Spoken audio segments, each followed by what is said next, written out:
निकल जा हमारा घर से तू। ऐसे काहे ना करी कितना दिन तोरा के रखी रे।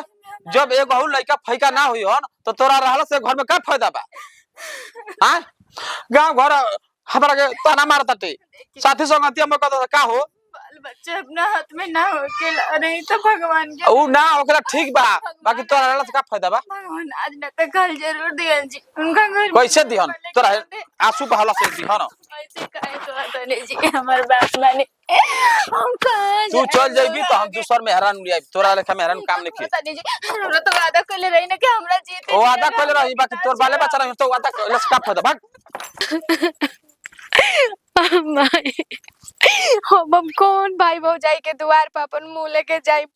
कैसे कैसे तो बाबूजी हमारे के बियाह शादी कोइलन। हमने के 2-3 गो बहन भाई जा ओकनी के तो बढ़िया घरे कर देलन। हमरे के मेरी पापा के तो 1 रुपया ना रहे कम से कम बढ़िया घरे करत के ऐसे हमर दिन ना देखे के पड़ी। अब हई हाल में हम घरे अपन जाके का करब हे भगवान। हम कौन मुंह दिखाई में अपन गांव में। ये तो कहिए सन की देख अभी तो लगले बियाह भइलटे अभी तोर मरद तोरा के छोड़ देलस और कोई नहीं के ना जानत कौन कारण छोड़ ले। लड़की के जिए के कोई हक नहीं के भगवान। ऐसन घर में काहे के जन्म देला हम गरीब घरे एकरा से बढ़िया रहित के हम जहरे खा के मर जीते बढ़िया रही। भगवान हम कहाँ जाए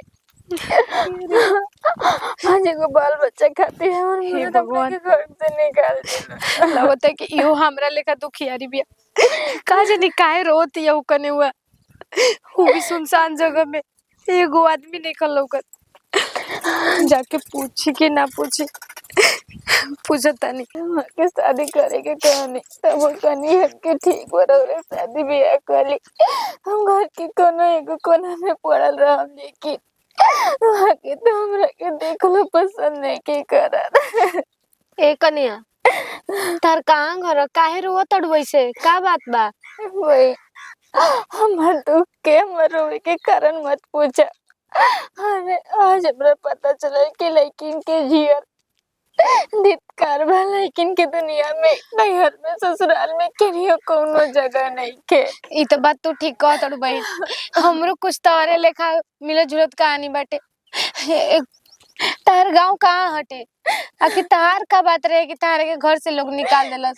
तारा से का बताई भाई हमार मरद हमरा के बाल बच्चे खातिर घर से निकाल देला। करम भौजी भौजी तू ऐसे कैसे हो।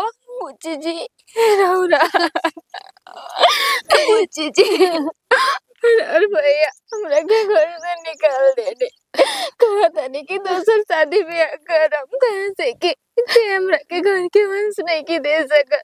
हमरे बताई बुची जी ये सब का अपना हाथ में होखेला ई तो भगवान के देवला ना कौन लड़की ना चाहेले कि हम माई बन जे रे लड़की के जिंदगी के आखिरी सपना होखेला माई बना। तू रो मत तू घरे चला हम भैया के समझाए कि काहे तारे के काहे ऐसे कर देला। हम घर तो नहीं जा सकत हम अपना नैहर जाई अपन भैया भौजी के भिरी जाए। भौजी भैया पर बोझ नहीं की बनल चाहत बुची जी।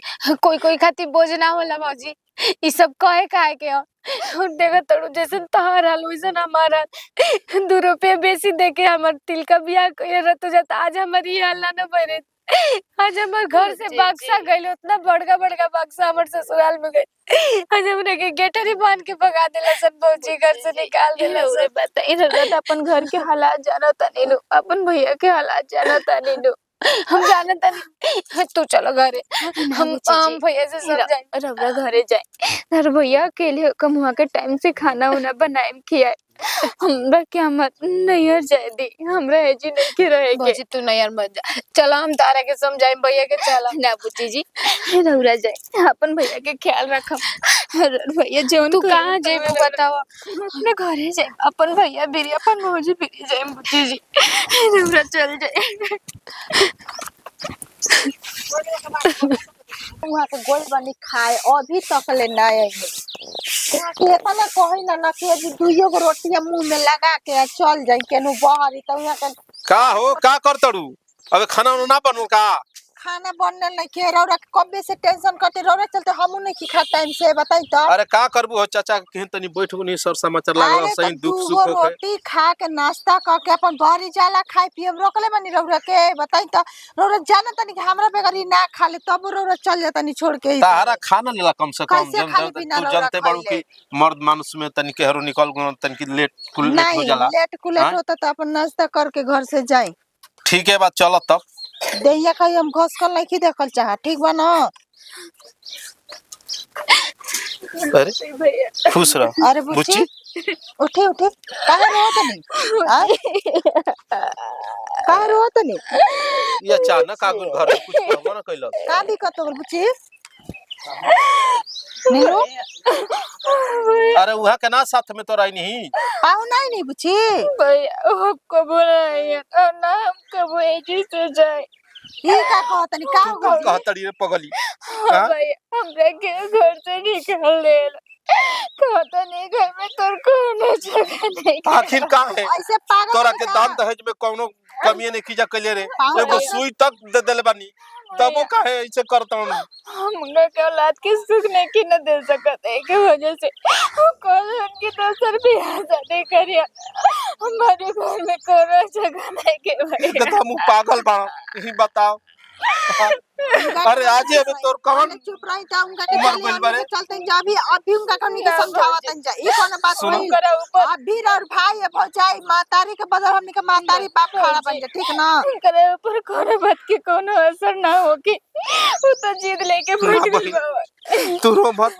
चल देखा अब हमारा भूख प्यास नहीं के जैसे बहन आइल बिया वैसे करा के लिया चलो हम चलता नहीं चलो। अभी रौरा चुप बुच्ची। रही अभी हमनी के बतियात नहीं की झगड़ा लड़ाई ना होई ठीक बना सुन चल भाई। रौरा अगर हर बहन के साथ है जब ऐसा ही होखी तो दुनिया कैसे जी तू पागल हो गइल बाड़ू के उतार बेइज्जती करो सब अरे भाई, बेइज्जती एगो ना होई। पत्थर रौरा पिघल चल। जेता उता दिमी हम भैया ई तू ठीक ना कइला दूसरा के बेटी के दुख देवल जाला ना त अपना बेटी पे पड़ेला अरे का करी रे गांव घर के सब लोग हमरा के ऐसा ऐसा बोली बोलत रहे कि हमरा ई कदम उठावे के पड़ गई तो गांव घर खाए के दी बताओ हई घर में कुछ काम नहीं के होका सब तार बिलाते ना बटे हमरो गांव पोकाता ना बिलात होई हे भैया कुछ पैसा जुगाड़ करके ओकनी के दे दा के अरे, हमरा के भेजवा हम दो चलो ना। तन जना के समझाई आखिर ऐसे काहे कोइलन जा हमर बहन के घर से भी बाहर निकाल देलन जा हर पैसा कौड़ी कौन बड़ बात बाटे